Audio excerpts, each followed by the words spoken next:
അസ്സലാമു അലൈക്കും.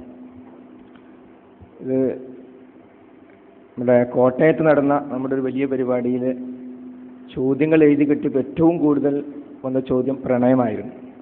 അതാണ് ഇത്രയും വലിയൊരു ചോദ്യം എന്നാ മനസ്സിലായത്. ഇതിൽ വിവാഹം എന്ന് പറഞ്ഞാൽ എന്താ? ശരിക്കും പറഞ്ഞാൽ ഒരു സുരക്ഷിത കൈമാറ്റമാണ്. അതിനു മുമ്പ് പരസ്പരം കാണണം, ഇഷ്ടപ്പെടണം. അതെങ്ങനെയെന്നും ഇസ്ലാം പഠിപ്പിച്ചിട്ടുണ്ട്. രക്ഷിതാക്കളുടെ അനുമതിയോടുകൂടി, മാത്രമല്ല ഒരു പെൺകുട്ടിയെ കാണാൻ വരുമ്പോൾ ഒപ്പം ഒന്നോ രണ്ടോ സുഹൃത്തുക്കൾ കൂടി കൂടുതലുണ്ടെങ്കിൽ, ദീനീ ബോധമുള്ള രക്ഷിതാവാണെങ്കിൽ നിങ്ങളിവിടെ ഇരുന്നോളൂ, അവൻ കണ്ടാൽ മതി എന്ന് പറയും. കാരണം സൗന്ദര്യ വീക്ഷണത്തിൽ വ്യത്യാസം ഉണ്ടാവും. മറ്റ് രണ്ടുപേർ ആ കുട്ടിയെ വിവാഹം കഴിക്കാൻ കാണാൻ വന്നതല്ല. അപ്പോൾ ഒരാൾക്ക് മാത്രമേ കാണാൻ പറ്റൂ, സംസാരിക്കുന്നു. പിന്നെ അന്വേഷണം ഇല്ലേ, രണ്ട് കുടുംബവും ആ കുട്ടിയെ, പെൺകുട്ടിയെ പറ്റിയും ആൺകുട്ടിയെ പറ്റിയും ഒക്കെ അന്വേഷിക്കുന്നുണ്ട്. ഇപ്പം യഥാർത്ഥത്തിൽ കുറേ പരിചയപ്പെട്ടതിന് ശേഷം ഒന്ന് തിരഞ്ഞെടുക്കുക എന്നത് അവിടെ തന്നെ പൊളിയുന്ന ന്യായമാണ്. മറ്റൊന്ന്, ഇത് ധാരാളം ചോദ്യങ്ങളായി വരാനുള്ള കാരണം എന്താ?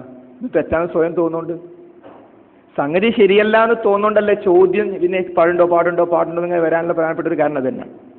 മറ്റൊന്ന്, ഇതിൻ്റെ എല്ലാ മാർഗങ്ങളും ഹറാമാണ്. എല്ലാ മാർഗങ്ങളും ഹറാമാണ്. ഒന്നിച്ചിരിക്കാതെ എന്തെങ്കിലും പറയാൻ പറ്റുമോ? ഒന്നിച്ചിരിക്കാതെ ഒന്ന് സ്വതന്ത്രമായി സ്വസ്ഥമായി പരിചയപ്പെടാൻ പറ്റും? നമുക്കൊക്കെ അറിയുന്ന, പലപ്പോഴും കേട്ടിട്ടൊരു ഹദീസ്, മഹാനായ നബി കരീം സ്വല്ലല്ലാഹു അലൈഹി വസല്ലം പറഞ്ഞു, ലാ യഖ്ലുവന്ന റജുലുൻ ബിഇംറഅത്തിൻ ഇല്ലാ കാന സാലിസുഹുമാ അശ്ശൈത്വാൻ.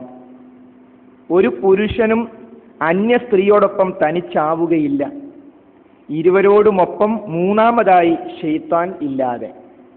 അപ്പോൾ ഒരു അന്യ പുരുഷനും ഒരു അന്യ സ്ത്രീയും ഒരിടത്ത് ഒറ്റക്കാകുന്നുവെങ്കിൽ മൂന്നാമതായി ശൈത്താൻ അവിടെ ഉണ്ടാകും എന്ന് നബി കരീം സ്വല്ലല്ലാഹു അലൈഹി വസല്ലം പഠിപ്പിച്ചതാണ്.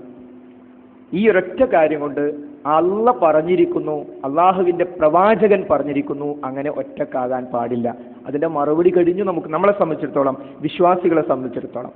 പിന്നെ നമുക്ക് എല്ലാവർക്കും അറിയുന്ന വ്യഭിചാരം, ഖുർആനിൽ എവിടെയും വ്യഭിചരിക്കരുത് എന്നില്ല, മറിച്ച് വലാ തഖ്റബുസ്സിന, നിങ്ങൾ വ്യഭിചാരത്തോട് അടുക്കരുത് എന്നാണുള്ളത്. കാരണം എന്താണ്? വ്യഭിചാരം എന്ന ആ യാഥാർത്ഥ്യമാകുന്ന അത് സംഭവിക്കണമെങ്കിൽ കണ്ണുകൊണ്ട്, കാതുകൊണ്ട്, നാവുകൊണ്ട്, മനസ്സുകൊണ്ടുള്ള വ്യഭിചാരങ്ങൾ നടക്കണം. അപ്പോൾ ദീർഘമായി ഒരു പെൺകുട്ടിക്ക് ഫോൺ ചെയ്യുമ്പോൾ, ഒരു ആൺകുട്ടിക്ക് ഫോൺ ചെയ്യുമ്പോൾ അവിടെ നടക്കുന്നത് കാതുകൊണ്ടുള്ള വ്യഭിചാരമാണ്, നാവുകൊണ്ടുള്ള വ്യഭിചാരമാണ്, മനസ്സുകൊണ്ടുള്ള വ്യഭിചാരമാണ്. അത് ഇസ്ലാം പൂർണ്ണമായും വിലക്കിയിരിക്കുന്നു. ഹാരിസ് പറഞ്ഞതുപോലെ, കണ്ടു, ഇഷ്ടപ്പെട്ടു എങ്കിൽ പെട്ടെന്ന് കല്യാണം കഴിച്ചാലാ, വേഗം വിവരം കൊടുക്കുക, കല്യാണം നടത്തുക. പറ്റില്ലെങ്കിൽ സ്റ്റോപ്പ് ചെയ്യുക. എനിക്ക് ഇഷ്ടപ്പെട്ടിരിക്കുന്നു, ആ വിവരം അറിയിച്ചേക്കുക. അറിയിക്കാൻ പോയിട്ടുണ്ടോ, ആ ബന്ധം അപ്പം മുറിക്കുക. ഇനി അറിയിച്ചിട്ട് പോസിറ്റീവ് അല്ല, ബന്ധം മുറിക്കുക. അത്രയല്ലേ ഒരു ഇഷ്ടപ്പെട്ടാൽ ചെയ്യാൻ പറ്റുള്ളൂ, അതിനപ്പുറത്തേക്ക് പോകാൻ പറ്റില്ല. അപ്പം അതുകൊണ്ട് ഇത് മാത്രമല്ല, പടച്ചവൻ വിവാഹം കഴിക്കുന്നത് വരെയുള്ള ജീവിതം പരീക്ഷണമാണ്, വിവാഹ ജീവിതം പരീക്ഷണമാണ്. അപ്പോൾ പരീക്ഷണമാകുന്ന ജീവിതത്തിൽ നമുക്ക് നമ്മുടെ മുമ്പിൽ വരുന്ന ഒരു പരീക്ഷണം കൂടിയാണിത്. ആ പരീക്ഷണത്തെ ഏറ്റവും നന്നായി വിജയിക്കാൻ, ഞാൻ ചോദിക്കട്ടെ, ക്യാമ്പസിൽ ഇത്തരം ഒരു ലിങ്ക് ഉള്ള ഒരാളെ പറ്റി പറയും, അയാൾ എങ്ങനെയുണ്ട്? കുഴപ്പമൊന്നുമില്ല, എന്ത് ഒരു കോമ. MSMനൊന്നും പറ്റൂല കേട്ടോ. അല്ല, നിങ്ങൾ അവനെ അവിടെ പോലെ സജ്ജീവിക്കുക, അതിന് പറ്റൂല കേട്ടോ. പറയാത്തെന്ന് തോന്നുന്നത് ആ ലിങ്കാണ്. അഥവാ നമ്മുടെ നമസ്കരിക്കുമ്പോൾ, എന്ത് കാര്യം ചെയ്യുമ്പോൾ ഒരു മനക്കുത്ത് ഇങ്ങനെ ഒരാളങ്ങനെ മനസ്സിൽ ഓർമ്മ വരിക. നമ്മൾ ആലോചിച്ച് നോക്കുക. യഥാർത്ഥത്തിൽ വിദ്യാർത്ഥികൾ ഒക്കെ യുവപ്രായത്തിലെത്തുമ്പോൾ കല്യാണം നടക്കും. വിവാഹം കഴിഞ്ഞതിന് ശേഷം നമുക്കെല്ലാം തുറന്നു പറയാനുള്ള ആ പെൺകുട്ടിയോട്, തുറന്നു പറയാനുള്ള ആ പുരുഷനോട് പറയേണ്ട കാര്യം അതിനു മുമ്പ് തന്നെ പറഞ്ഞു പോയാൽ ആ വിവാഹ ജീവിതയ്ക്ക് ഒരു മനക്കുത്ത് വരില്ലേ? എൻ്റെ ജീവിതത്തിലേക്ക് കടന്നു വരേണ്ട ഒരു പെൺകുട്ടിയോട് മാത്രം ഞാൻ പറയേണ്ട തമാശകൾ അതിനു മുമ്പ് കഴിഞ്ഞു പോയാൽ, എൻ്റെ ജീവിതത്തിൽ കടന്നു വരാനുള്ള ഒരു ഭർത്താവിനോട് ഞാൻ പറയേണ്ട കാര്യം അതിനു മുമ്പ് തന്നെ പറഞ്ഞാൽ, അപ്പം അതുകൊണ്ട് വരാനിരിക്കുന്ന കുടുംബ ജീവിതത്തെ, സുന്ദരമായ വിവാഹ ജീവിതത്തെ ഇത് ബാധിക്കും. ഈ വിവരം വല്ല ലിങ്കു ആർക്കുണ്ടെങ്കിൽ ആ ഇണയെ കൂടി അറിയിച്ച് സ്റ്റോപ്പ് ചെയ്യാണ് ഏറ്റവും നല്ലത്. അസ്സലാമു അലൈക്കും. എൻഗേജ്മെന്റ് കഴിഞ്ഞാൽ പിന്നെ പരസ്പരം ടെലിഫോണിലും മറ്റുള്ള സംസാരം, ചാറ്റിംഗ് ഇതൊക്കെ പറ്റുപോകുന്നു, ഹറാമാണ്.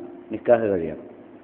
നിക്കാഹ് കഴിയാതെ അന്യ സ്ത്രീയും പുരുഷ എൻഗേജ്മെന്റ് കഴിഞ്ഞാലും എങ്ങാനും ആ ചങ്ങാതി വേറൊരു പെൺകുട്ടിയെ കണ്ടെന്ന് വിചാരിക്കാം, അല്ലെങ്കിൽ അവളെ വാപ്പാക്ക് വേറെ എന്തെങ്കിലും ഒരു പ്രശ്നം ഉണ്ടായെന്ന് വിചാരിക്കുക, സ്വാഭാവികമായിട്ടും പിന്തിരിയാനുള്ള കാരണങ്ങൾ ഒരുപാടാണ്.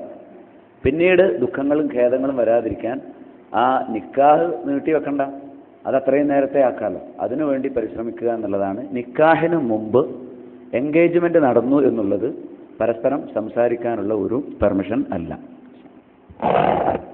ഇത് വിവാഹം ഉറപ്പിച്ചു, കണ്ടു, ഇഷ്ടപ്പെട്ടു, നിക്കാഹിന്റെ ഡേറ്റിന് കുറച്ചുണ്ട്, അല്ലെങ്കിൽ ഒരു മാസമോ 2 മാസമോ മാസങ്ങളോ ഉണ്ട്, ഇതിനിടയ്ക്ക് സംസാരിച്ചുകൂടെയാണ്. സ്വാഭാവികമായും നടക്കാൻ പോകുന്നൊരു വിവാഹമല്ലേ, ഇതിനൊക്കെ എത്ര നിയന്ത്രിക്കണോ എന്നൊക്കെ ചോദ്യം വരാം. പക്ഷേ ആ സംസാരവും വ്യഭിചാരമാണ്. കാരണം വിവാഹം നടന്നിട്ടില്ല. ഇനി ഒന്ന് ചിന്തിക്കുക, ഇപ്പൊ പത്രത്തിൽ അടുത്ത് വന്നിരുന്നു, ഇങ്ങനെ സംസാരിക്കുന്നതിനിടക്കുള്ള ആ സംസാരത്തിൽ എല്ലാം തുറന്നു പറയല്ലോ, അതിന്റെ അടിസ്ഥാനത്തിൽ ആ വിവാഹബന്ധം മുറിഞ്ഞുപോയി. നിശ്ചയിച്ച വിവാഹം ഇവളെല്ലാം തുറന്നു പറഞ്ഞു. തുറന്നതിന് മുമ്പുള്ള ഒരു പ്രണയത്തിന്റെ ചെറിയൊരു സൂചന അദ്ദേഹത്തിന് കിട്ടി, സ്റ്റോപ്പ്, ആ വിവാഹം തന്നെ ഇല്ലാതായിപ്പോയി. ഞാൻ പറയുന്നത് പടച്ചവൻ പറഞ്ഞതിന് വിരുദ്ധമായി നീങ്ങിയാൽ ഉണ്ടാകുന്ന ദുരന്തങ്ങളാണ്. ഇനി മറ്റൊന്ന്, 2 ആളുകൾ തമ്മിലുള്ള വിവാഹത്തിന് 6 മാസമുണ്ട്, 1 മാസമുണ്ട്. ഇവർക്ക് ഒരേ സംസാരിച്ചു, അതിൻ്റെ ഇടയ്ക്ക് ഒരാൾക്ക് മരിച്ചു പോകാലോ. ഈ 6 മാസത്തിനിടയ്ക്ക് പഠിച്ചോൻ പറഞ്ഞു 2 ആൾ തമ്മിൽ വിവാഹം തമ്മിൽ ഉറപ്പിച്ചാൽ പിന്നെ ആ വിവാഹം നടക്കുക ഒരാൾ മരിപ്പിക്കില്ല എന്ന് പറഞ്ഞിട്ടില്ലല്ലോ. വല്ല കാരണവശാലും ഒരു വ്യക്തി മരിച്ചുപോയി എങ്കിൽ മറ്റേ വ്യക്തി വേറെ വിവാഹം കഴിക്കണമല്ലോ. അതുവരെ സംസാരിച്ചത് ഏത് അക്കൗണ്ടിലാണ് വരിക? അതുകൊണ്ട് വിവാഹം, നിക്കാഹ് പെട്ടെന്ന് നടത്തുക, പിന്നുള്ള മുഴുവൻ തമാശയും കൂലിയായിട്ട് കിട്ടും. നിക്കാഹ് നടന്നിട്ട് മണിക്കൂറുകളോളം സംസാരിച്ചാൽ കൂലിയായിട്ടാണ് തിരിച്ചു വരിക.